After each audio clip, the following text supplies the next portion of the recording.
Mesdames et messieurs, bonjour à tous. Alors, bienvenue dans cette nouvelle émission qui a été spécialement conçue pour vous. Comme nous avons commencé hier, aujourd'hui, nous avons un deuxième volet pour parler sur un deuxième sujet que nous allons développer tout à l'heure.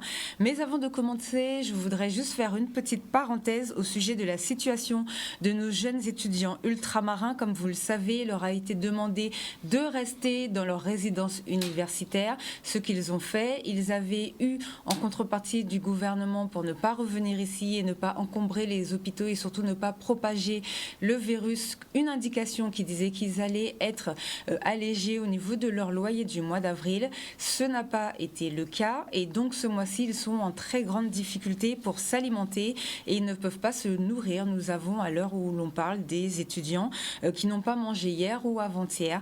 Donc je tenais à lancer un appel à tous les gens de l'outre-mer, à tous les ultramarins. Faites passer le message à vos familles. Et si vous avez un enfant ou si vous êtes antillais, si vous êtes ultramarin, n'hésitez pas à vous rapprocher. Alors, il y a une plateforme qui a été mise en place, comme vous le savez, par le gouvernement, qui s'appelle Outre-mer Solidaire. Donc, inscrivez-vous sur cette plateforme. Nous en reparlerons la semaine prochaine et comme ça, nous allons suivre de près cette situation et nous allons aider au mieux nos jeunes. Donc, si vous pouvez leur déposer du riz, du cassoulet ou n'importe quoi, n'hésitez pas à vous inscrire sur cette plateforme et vous aurez toutes les informations. Merci beaucoup en tout cas. Alors, comme vous le savez, nous profitons aussi de cette période pour réfléchir à l'avenir professionnel dans notre département et pour mettre en place un maximum d'informations afin de vous préparer à passer ce cap de Covid-19 qui est assez paralysant. Et aujourd'hui, hier, nous avons parlé du Conseil en évolution professionnelle, donc le fameux CEP. Et aujourd'hui, nous revenons avec le bilan de compétences. Et oui, on va faire un point sur tout ce qui est bilan de compétences, très important pour l'avenir du département et pour l'avenir des entrepreneurs et de différents acteurs de notre société. Alors avec nous, pour nous en parler, nous avons Monsieur Laurent Jacobi Coali, donc directeur de CEBC, depuis hier ça n'a pas changé.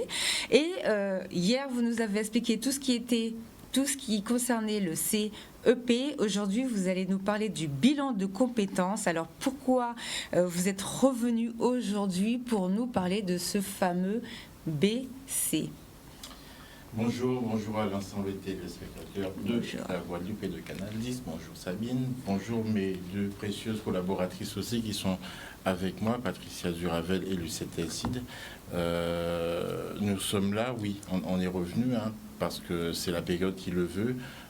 Pour ce qui nous concerne dans nos métiers que nous faisons tous les jours, on accompagne tout ce qui est salarié, etc.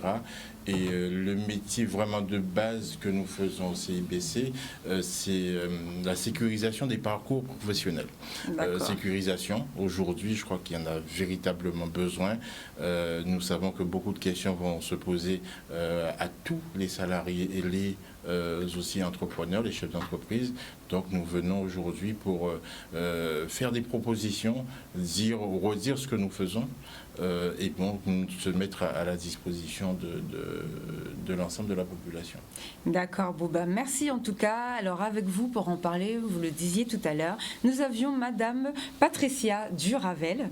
Donc Madame Duravel, vous êtes consultante RH et conseillère bilan de compétences. Tout à fait Sabine, bonjour à l'ensemble des téléspectateurs. Bonjour. Et plus particulièrement à ceux de Canal 10. D'accord, merci de votre présence. Et nous avons Madame Lucette Telside.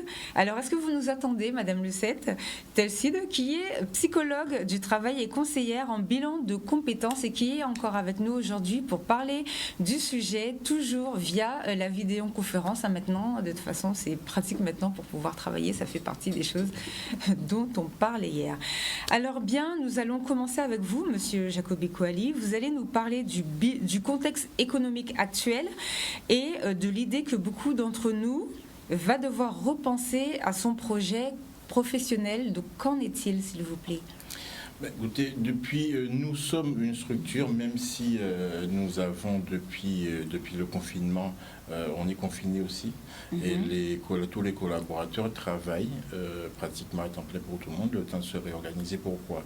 Parce que nous, comme je disais tout à l'heure, on est là, on accompagne des personnes. Donc il y en avait qui étaient en cours, qu'on accompagnait déjà.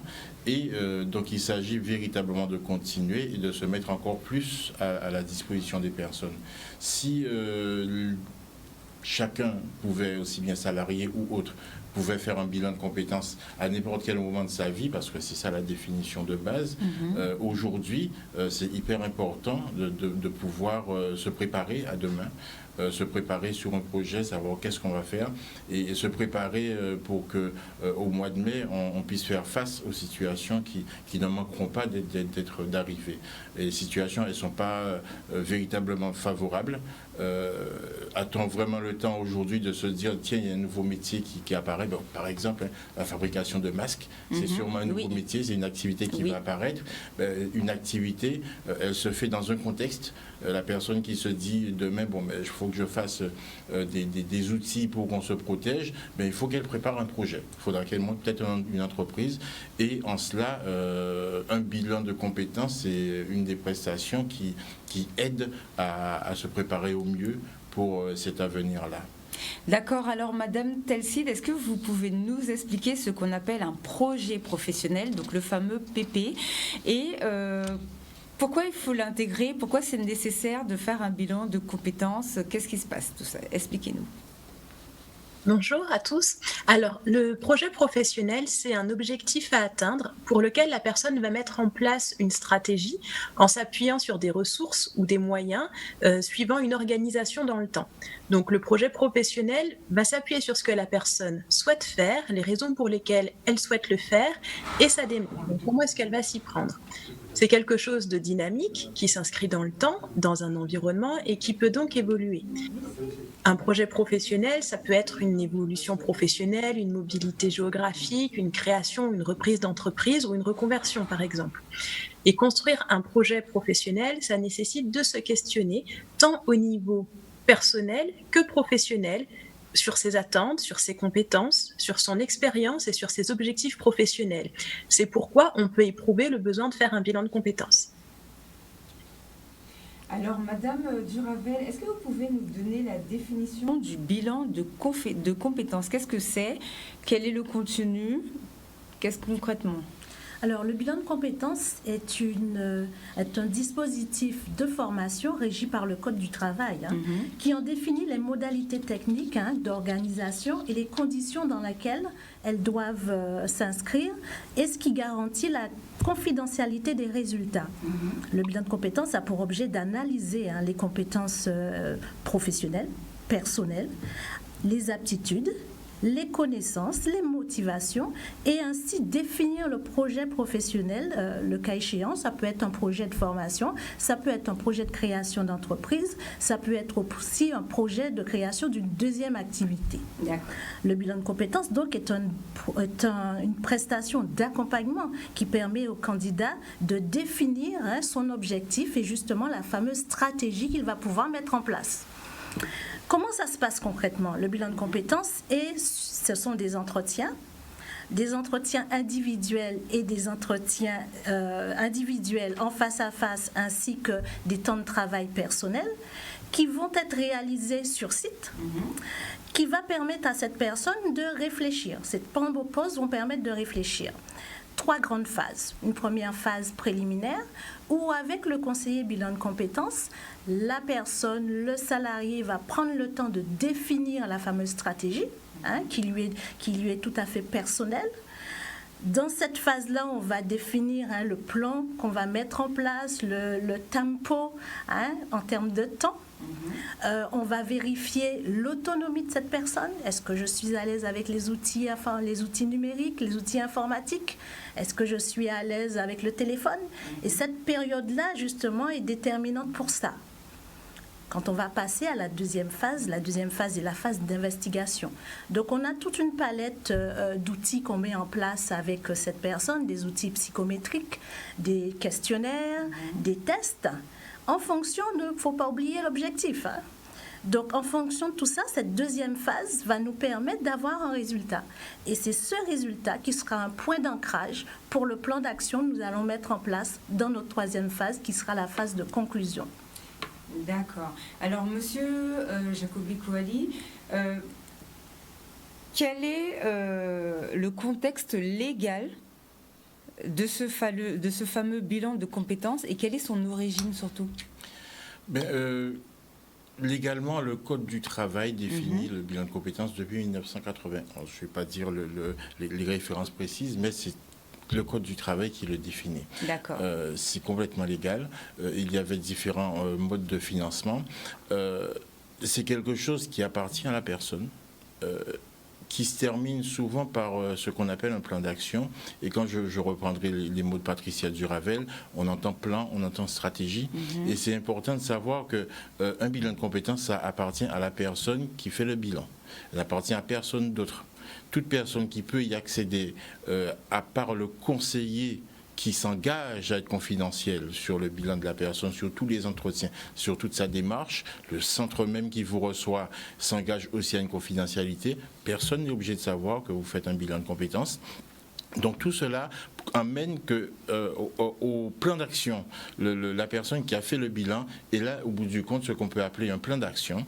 Et ce plan d'action-là, c'est vous qui savez, c'est comme quand vous faites une maison, n'importe quoi. Excusez-moi de vouloir être imagé, mais j'essaie de faire comprendre. Quand vous avez un plan, eh ben, il vous appartient. Je vais faire ma maison comme ça, voilà, je suis content de voir. Le plan d'action, il vous appartient. Donc légalement, tout cela est bien défini de manière à ce que chacun puisse faire son bilan dans les meilleures conditions et au moment où il est prêt, ben, il y va ou il n'y va pas. Voilà, c'est l'objet et donc c'est défini véritablement par le Code du travail et chacun s'engage quand il fait un bilan, aussi bien le conseiller que la personne s'engage. D'accord, alors moi je pense qu'on peut commencer à ouvrir la ligne si des gens veulent poser des questions. Nous on va continuer à expliquer un petit peu, donc n'hésitez pas à appeler au 96 10 10 si vous avez des interrogations sur ce fameux bilan. Et vous, Madame Duravel, vous allez pouvoir nous expliquer quelle est la différence, enfin quels sont les différents publics qui sont concernés, qui peut demander ce fameux bilan professionnel. Est-ce que vous pouvez nous donner plus d'explications sur ce fameux contexte légal, s'il vous plaît? Alors, c'est vrai que nos publics sont divers. Nos publics sont divers en termes de population. Donc, ça peut aussi bien être un salarié, qu'on pourrait avoir un demandeur d'emploi, qu'on pourrait avoir un jeune, qu'on pourrait avoir une personne qui est ce fameux salarié qui prépare sa retraite. Donc, on est dans des publics divers, mais il ne faut pas oublier qu'on est là pour accompagner et donc individualiser, personnaliser notre bilan de compétences. Il s'agit bien de prendre en compte la personne dans toute sa dimension pour lui permettre justement de décliner son fameux plan d'action et sa fameuse stratégie finale. D'accord, franchement c'est intéressant comme tout ça. Où est-ce qu'on peut réaliser un bilan de compétences en Guadeloupe? Dans les centres de bilan de compétences. Jusqu'à il y a peu de temps, il y avait plusieurs centres, il y en avait 5-6 qui étaient agréés, dont le CIBC Guadeloupe que nous représentons. Et je le redis, ça a été toujours notre seule activité depuis la création du centre en 1991. C'est toujours sécurisation des parcours sur la base bilan de compétences, même si nous avons plein d'autres activités, mais qui concourent toujours à cet objet professionnel de projet professionnel. En fait, il y avait des centres agréés jusqu'à il y a peu de temps. Oui. Mais chacun sait, et ça sera sûrement l'objet d'un grand plateau, qu'il y a la nouvelle réforme de la formation professionnelle. Réforme qui a tout, entre guillemets, chamboulé. Et maintenant, il ne s'agit plus d'être un centre agréé. Pratiquement tous les centres de formation pourront le faire. Par contre, il faudra qu'il soit labellisé en ce sens. Il y aura quand même une labellisation différente. Désormais, les centres de formation, les organismes de formation seront tous labellisés, mais il y a différents critères qui devront être respectés, notamment pour faire des bilans de compétences. D'accord. En tout état de cause, pour ce qui nous concerne, nous sommes complètement dans la démarche, comme d'autres, et quand il s'agit pour une personne d'aller, c'est elle qui choisit en fonction des prix qu'on lui proposera, de la manière de travailler pour ce centre de formation. En tout cas, nous, c'est notre métier. Aujourd'hui, de par cette réforme-là, globalement, après, je dirais, de terribles négociations, le bilan de compétences, il peut être financé sur ce qu'on appelle le CPF, qui est la manière de financer aujourd'hui dans la réforme. Ça n'a pas été facile. Pourquoi ? Parce qu'en fait, pendant un certain temps, le fait de l'orientation, de l'accompagnement des personnes avait pris beaucoup moins d'importance. Alors, juste, je vous coupe pour une petite parenthèse. Donc, le CPF, pour que vous puissiez bien comprendre, c'est le compte personnel de formation. Alors, allez-y, puisque les gens ne savent pas forcément à quoi ça correspond. Voilà, j'aurais dû dire compte personnel de formation et même préciser, c'est la manière pour chacun désormais de pouvoir financer eux-mêmes leur formation. C'est un compte qui vous appartient et si vous avez 500 ou 800 euros par an, c'est crédité automatiquement et à partir d'un certain moment, vous avez une certaine somme et c'est vous qui commandez votre formation, dont un bilan de compétences par exemple. Et donc, désormais, par le CPF, on peut le faire, c'est le chemin direct et ça dépend aussi des publics. N'importe quel public peut le faire sur son CPF parce que c'est crédité au fur et à mesure de la vie. Alors moi j'ai une question par exemple qui me vient, si je suis un téléspectateur et que j'entends ça, je me demande qui crédite les 500 et les 800 euros sur le compte alors du coup ? Comment ça fonctionne ? Est-ce que c'est sur les employés, c'est les salariés ? Voilà, parce que comme tout à l'heure on demandait à qui en bénéficie, par exemple les chômeurs, les personnes qui sont demandeuses d'emploi, comment ça se passe pour elles par rapport à ce fameux compte ? Alors, ce compte-là, une fois que vous commencez à travailler, vous l'ouvrez automatiquement et il est crédité au fur et à mesure. C'est un compte qui vous suit tout au long de la vie. Bien. Nous n'allons pas, je le dirais, le détailler de manière précise. Pourquoi ? Parce que ça, c'est vraiment un des éléments fondamentaux de cette réforme-là. Je crois que pour la réforme, pour en parler, il faudrait largement une émission de 2 heures. D'accord. Alors, on va prendre un appel. Gardez tout ce que vous voulez nous dire. Bonjour. On a perdu l'appel ? Ok, d'accord. Alors n'hésitez pas à rappeler 96 10 10 afin que nous puissions vous répondre. Donc vous étiez en train de dire, on parlait de qui crédite le fameux appel et comment ça se passe au niveau de l'évolution du cadre légal de la formation, notamment du financement, par rapport à tout ce qui est certification. Pour la certification, c'est une démarche à mettre en œuvre, qui tous les centres devaient être certifiés d'ici la fin de cette année, puis ça a été repoussé avec les événements là. Il y a plein de textes qui sont sortis, donc on sera certifié par ailleurs.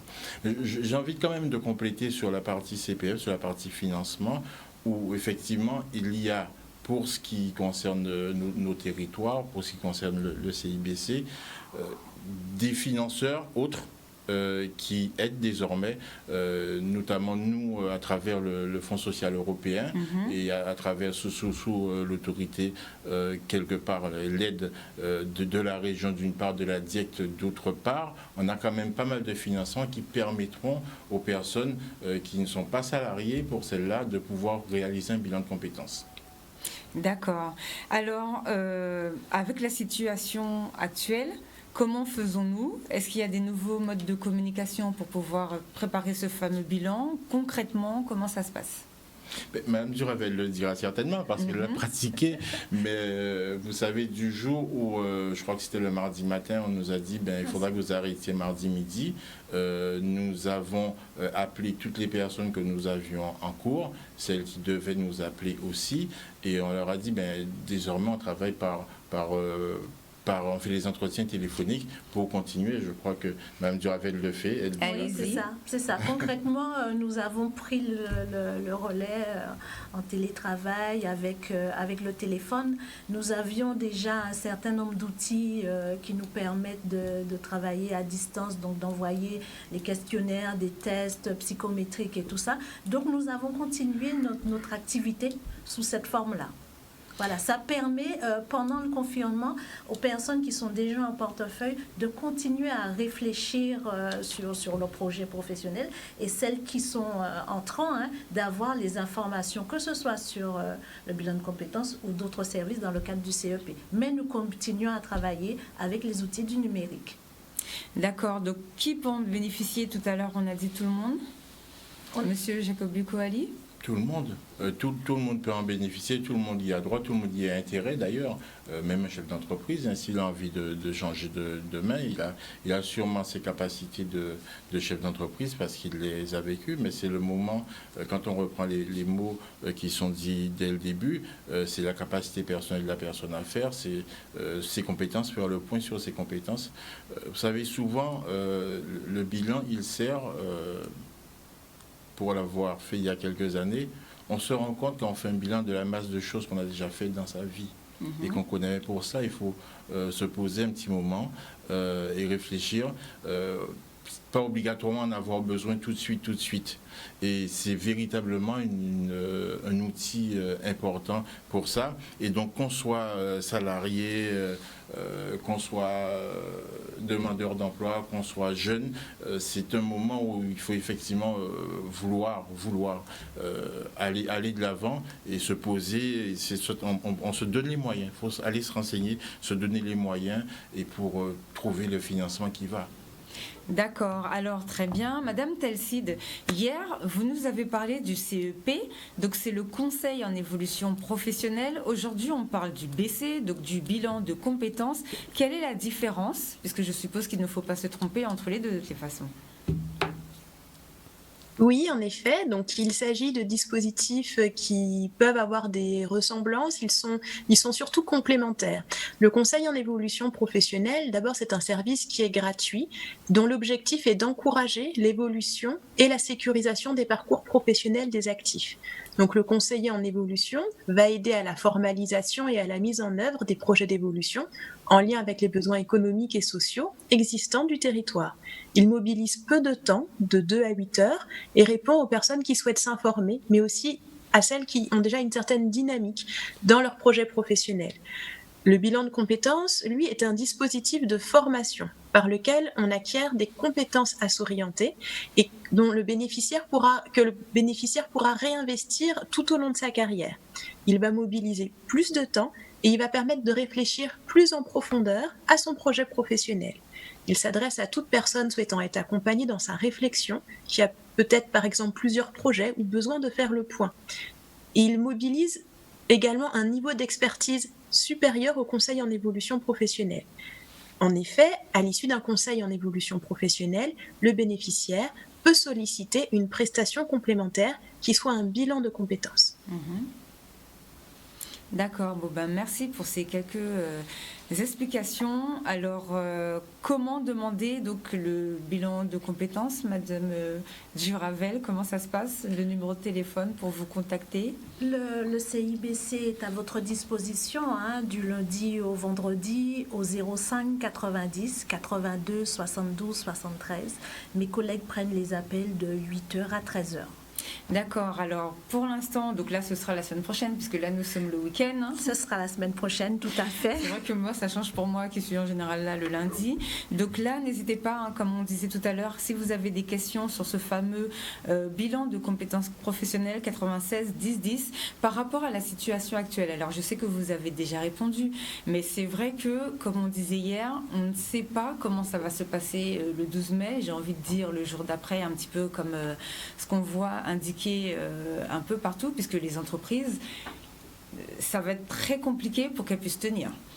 Donc, est-ce que par rapport à cette situation, vous conseillez quand même aux gens de vraiment faire ces deux actions, donc celle dont vous avez parlé hier et puis celle d'aujourd'hui pour le bilan de compétences, afin de commencer déjà à réfléchir, donc soit s'ils sont salariés et qui veulent commencer à déposer un projet, ouvrir une entreprise, on ne sait pas, mais avec la difficulté actuelle, qu'est-ce que vous pouvez leur donner comme conseil pour les inciter à commencer à réfléchir sur l'après, comment ça va se passer, comment ils peuvent créer des choses, parce qu'il y a la peur aussi, les gens vont avoir peur de se lancer, de recréer des entreprises. Donc qu'est-ce que vous pouvez leur dire? Mais Patricia, je pense que cette période-là, justement, est une période déterminante pour pouvoir se poser. On est face à soi-même, on est dans la résilience, dans le comment je dois faire après. Et quand on se pose, donc on répond, on a besoin de répondre à un certain nombre de questionnements. Et c'est là où le bilan de compétences va être intéressant, parce que d'habitude, le salarié, pour la majorité de nos publics, le fait en étant en poste, hors temps de travail, vous voyez, et ça induit des problématiques où on n'est pas toujours disponible. Là, c'est l'occasion de se dire, voilà, je me pose, je répertorie mes compétences. Je reviens sur est-ce que je me connais? Qu'est-ce que je ne voudrais plus dans mon prochain poste? Qu'est-ce que je voudrais retrouver? Aussi, voilà. Donc aujourd'hui, c'est vraiment à partir de ce moment-là, à partir de la pause qu'on fait, bien sûr, aidé du conseiller de bilan de compétences, mettre en place une construction. C'est une co-construction. Il ne faut pas oublier que le gouvernement met en place un certain nombre de dispositifs, un certain nombre d'accompagnements, mais il y a déjà des choses qui existent, il y a d'autres choses qui existeront. Un salarié n'a pas toujours toutes les informations. Par contre, le conseiller bilan de compétences, lui, il les détient. Donc, c'est co-construire ensemble et se dire, moi, j'ai en face de moi quelqu'un qui va pouvoir me guider, qui va pouvoir m'accompagner et qui va pouvoir peut-être mettre en lumière des choses que je n'avais pas vues. Je vais donner un exemple concret du bilan de compétences. Un exemple concret, c'est un salarié qui a profité de cette période pour me faire un petit coucou parce qu'il a été en bilan de compétences avec moi il y a 1 an et demi. Il est passé d'employé polyvalent au sein d'une station-service à maroquinier. Donc aujourd'hui, voilà, c'est ça un bilan de compétences. C'est qu'on est parti de quelle idée, qu'est-ce que je peux faire? Ah tiens, la maroquinerie m'intéresse, mais quel centre de formation pourrait concrètement me recevoir? Comment je peux financer sans me mettre en danger, sans mettre ma famille en danger? Et là, quand on arrive à ce résultat-là du maroquinier, j'en profite pour lui faire un petit coucou, qui dit, voilà, Mme Duravel, je suis arrivée au bout, j'ai fait ma formation, je suis détenteur aujourd'hui d'un CAP en maroquinerie et je vais pouvoir ouvrir mon entreprise. Je pense que là, on a besoin du petit plus du CEP, qui dit, écoutez, quels sont les organismes qui pourraient m'accompagner dans la création de mon entreprise concrètement? Et quels sont les dispositifs qui pourraient me permettre de continuer encore à monter en compétences. Donc, on est vraiment sur des axes de travail qui vont être complètement différents en fonction de nos différents publics. J'ai déjà des douleurs au dos, je prends un autre exemple, et je pensais que je ne pourrais pas rester en entreprise parce que mon entreprise est en difficulté, etc. C'est peut-être l'occasion de mettre en lien tout ça, mes douleurs au dos, mon besoin de changement, et de se dire, tiens, je vais me former et je vais me lancer vers mon nouveau projet professionnel. Donc, vraiment, cette période-là doit être prise en main pour se prendre en main. Alors, il y a quelqu'un qui nous fait remarquer, là, sur les réseaux sociaux, qu'il y a 23%, et là, on parle des taux connus, on ne sait pas encore ce qui arrive à l'avenir, mais il y a déjà 23% de taux de chômage en Guadeloupe, par exemple. Donc, dans ce cas-là, comment ça se passe? Parce que, comme on disait tout à l'heure, c'est financé. Bon, en général, les gens ont un compte, mais pour les gens qui sont au chômage, comme je demandais, comment ça se passe? Parce que c'est vrai qu'on a beaucoup de chômeurs. Alors, les personnes qui sont les demandeurs d'emploi peuvent être financées par Pôle emploi. D'accord. Peuvent être aussi financés par les fonds sociaux européens pour pouvoir faire un bilan de compétences. Oui, on a vu qu'ils font partie de vos partenaires. Donc, ils ont tout simplement à faire la démarche d'aller au Pôle emploi et de demander à leurs conseillers de les inscrire pour qu'ils puissent passer le fameux bilan? Tout à fait, Sabine. Tout à fait. Ils voient leurs conseillers quand il s'agit de Pôle emploi. Quand il s'agit des jeunes, ce seraient les conseillers référents de mission locale. Quand il s'agirait d'une personne souffrant, porteuse de handicap, ce serait Cap emploi, donc toujours avec le conseiller référent. Et puis les salariés, on a du CPF. Nous pouvons avoir aussi des l'OPCO, en complément du CPF. Donc, il y a quand même pour chaque personne une réponse concrète qui peut se faire sur le plan financier. D'accord. Alors, pour répondre aussi au sujet de la DIL, je vous rassure tout de suite, on en parle souvent. Il faudrait peut-être regarder l'émission plus souvent et depuis plus longtemps peut-être. Mais avec plaisir, une fois que la crise sera passée, très très important, puisque c'est ce qu'on fait justement, d'aider les gens à ouvrir des entreprises et à aider au mieux les professionnels. Donc ce sera avec un plus que grand plaisir que nous allons les recevoir. Ne vous inquiétez pas, mais chaque chose en son temps. Et là, pour le moment, c'est le temps de voir comment on sort de cette crise et surtout de voir ce qu'on fait après pour pouvoir essayer de se relancer, parce qu'on ne va pas se mentir, hein, on marche un peu sur des œufs. Il y a eu, comme je disais en début, enfin avant qu'on commence le plateau, il y a eu les nouvelles lois qui ont été votées à l'Assemblée dans la nuit, donc les nouvelles lois par rapport au budget pour pouvoir élargir les personnes qui vont bénéficier du chômage partiel, puisqu'il y a beaucoup de métiers qui n'ont pas pu accéder et pourtant ils ne peuvent pas aller travailler parce que toutes les conditions ne sont pas réunies. Il y a aussi le fonds de solidarité. Alors le fonds de solidarité, c'est très bien de l'avoir augmenté puisqu'il a été doublé, mais pour l'instant, nous, on essaye de suivre le dossier au plus près avec les chambres consulaires qui ont l'habitude de venir le lundi avec nous ou bien le jeudi pour répondre aux questions des différents entrepreneurs. Et pour l'instant, ils n'ont pas encore touché cet argent qui a été promis par l'État. Donc c'est important que les gens commencent à regarder ce qu'ils peuvent faire pour le jour d'après, comme je disais tout à l'heure, parce que l'air de rien, ça va vraiment être très difficile. La crise sanitaire, elle est vraiment très compliquée et elle sera vraiment, vraiment doublée d'une crise économique. Les gens se plaignent de 2009, mais 2009, ça n'a rien à voir avec ce qui nous attend. Comme on dit, enfin comme je dis, c'était du pipi de chat à côté. Donc est-ce que vous voulez rajouter encore d'autres choses par rapport à ce bilan de compétences ou peut-être redonner des points, repréciser par rapport à ce dont vous parliez hier pour que les gens comprennent bien la différence Quand j'écoute les conseillères parler de leur expérience, il suffit des fois de prendre un mot qui est important. Elle parlait de plan tout à l'heure, donc oui. Quand je dis plan d'action, il y a quelque chose d'autre d'extrêmement important, c'est la logique de co-construction. Jusqu'à aujourd'hui, un bilan de compétences, c'était une co-construction entre la personne, le bénéficiaire salarié ou autre, ou demandeur d'emploi, et son conseiller. Le conseiller n'écrit pas pour lui, attention. Le bilan, c'est lui, c'est son bilan, c'est lui qui doit le réaliser. Donc on n'écrit pas pour vous, il ne faut pas penser que vous irez, on va vous écrire un bilan et vous partirez avec. Non, le bilan, il est en co-construction. Cette logique de co-construction-là, elle est transportée désormais dans cette réforme qui arrive.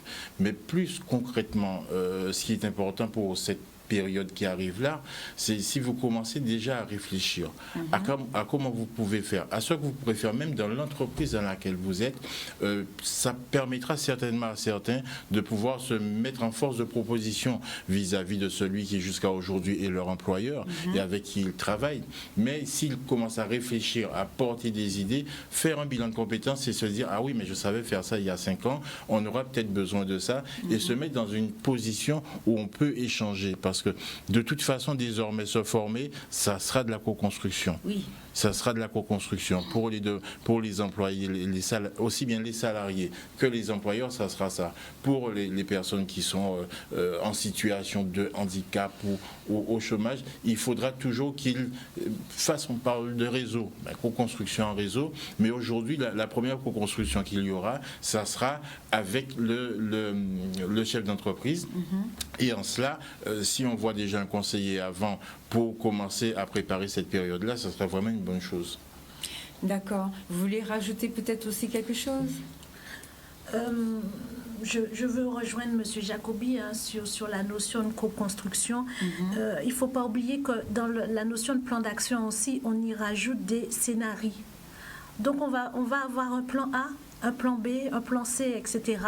On va en vérifier aussi la viabilité, parce qu'il ne s'agit pas de construire quelque chose qui ne pourrait pas être réalisable. Vérifier avec notre réalité terrain, vérifier avec notre environnement socio-économique. Et c'est à partir de tout ça qu'on pourra dire « Ok, je me lance à ce moment-là ». D'accord. Alors, Madame Telside, est-ce que vous avez quelque chose à rajouter sur tout ce qui est bilan de compétences là que vous auriez voulu faire passer comme information ?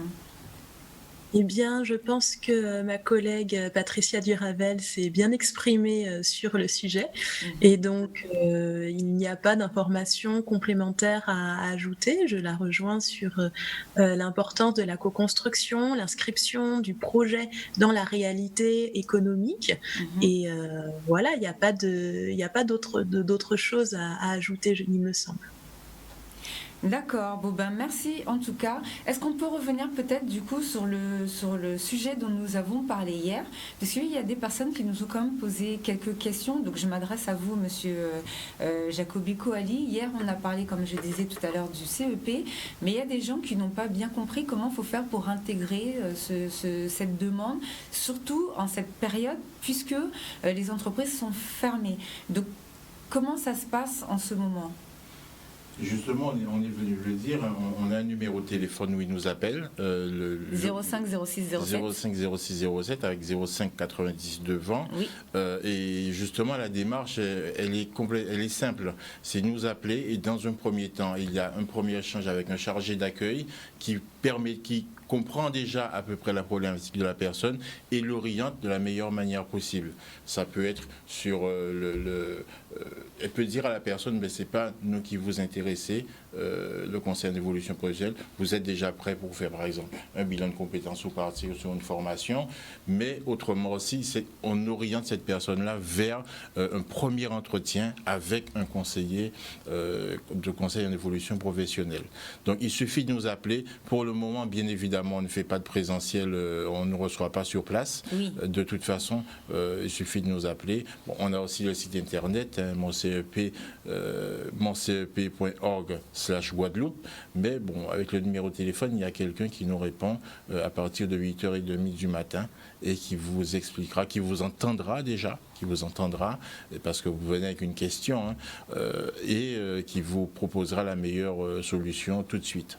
D'accord. Donc, et autre numéro pour le bilan de compétences particulièrement, c'est le 82 92 93 pour ce qu'on a dit. 82 72 73. Ah, 72 73. 73. Bon, bah, c'est le numéro à rectifier. Donc, c'est ce que vous disiez tout à l'heure. Tout à fait. 05 90 82 72 73. Il y aura du monde pour pouvoir répondre et dans ce cas-là, on pourra déjà avoir un premier contact avec un conseiller, toujours pareil, avec une première inscription, ce qui est un premier filtrage qui se fait par rapport à la chargée d'appel.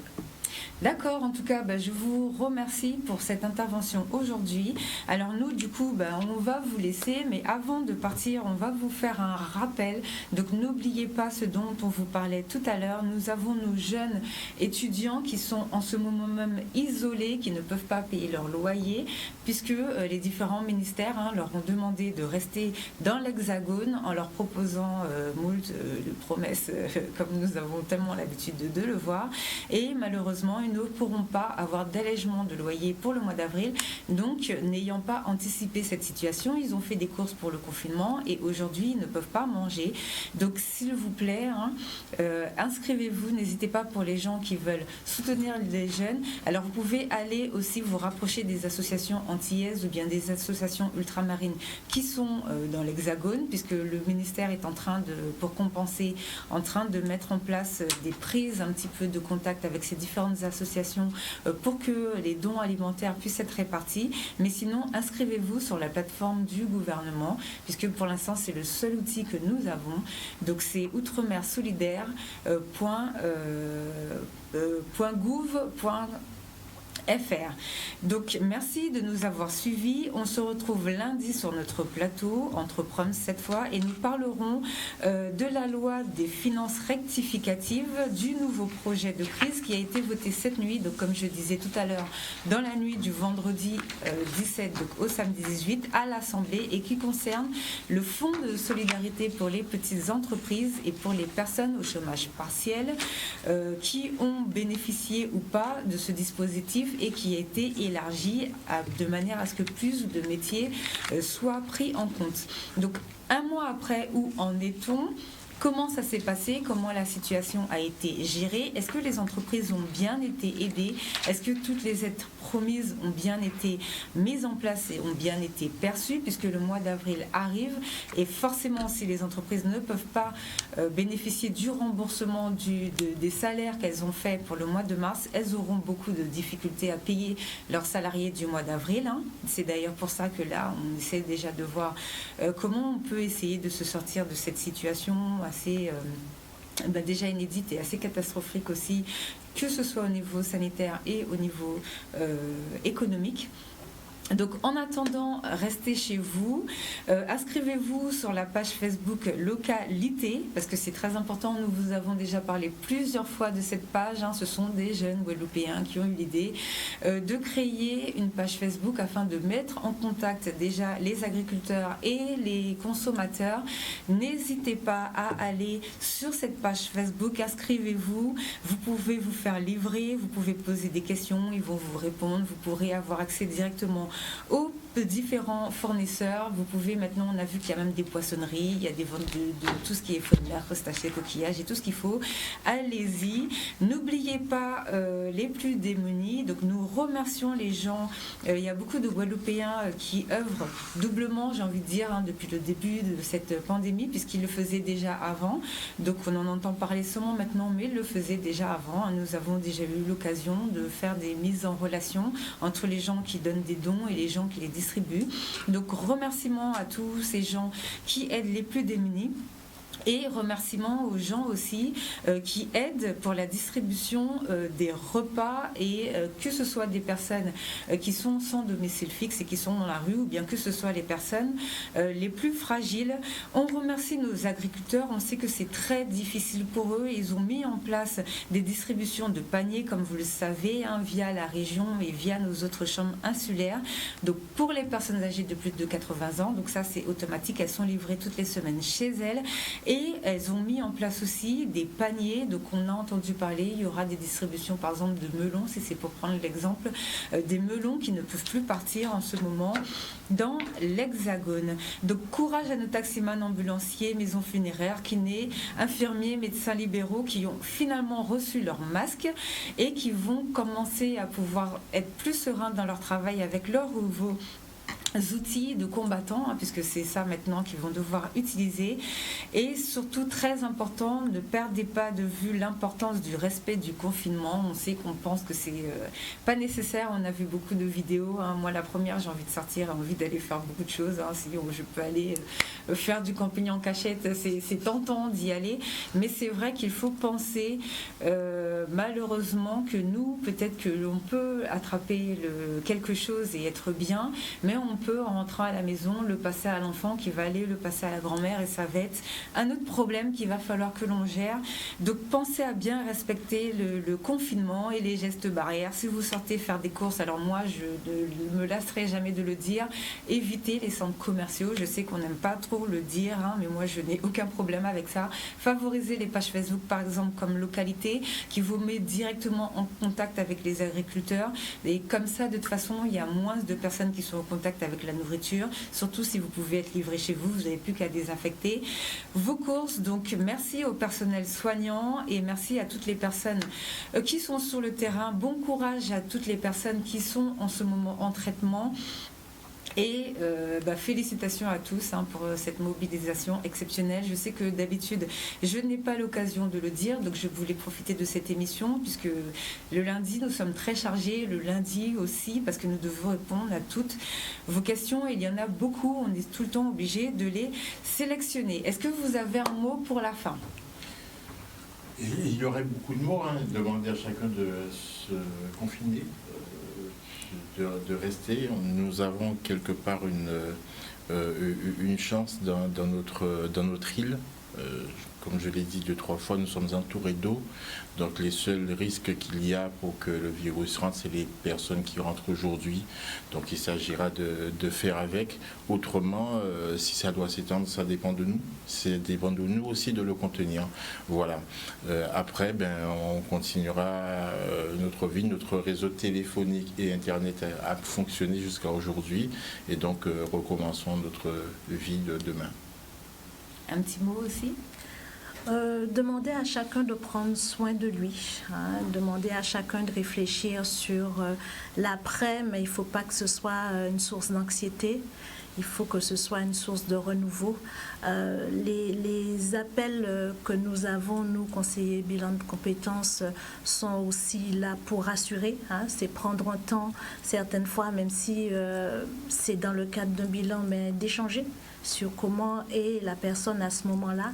Et j'avoue que c'est aussi garder un lien, puisqu'il y a des personnes isolées dans cette situation-là, mais qui sont encore plus isolées.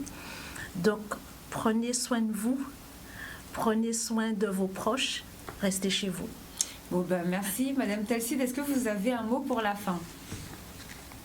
Que dire de plus que ce qu'a si bien dit Madame Duravel? Prenez soin de vous et profitez pour faire émerger quelque chose de positif de cette situation.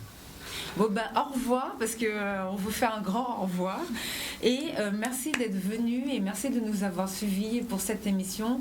À lundi, et là on refermera la parenthèse de ces 2 jours où on a parlé de l'après pour essayer d'avoir une clairvoyance. Là on revient dans les difficultés que subissent les entreprises actuellement lundi avec un nouveau plateau afin de parler et de traiter au mieux ce sujet. Merci à tous de nous avoir suivis. Bon week-end, à lundi, au revoir.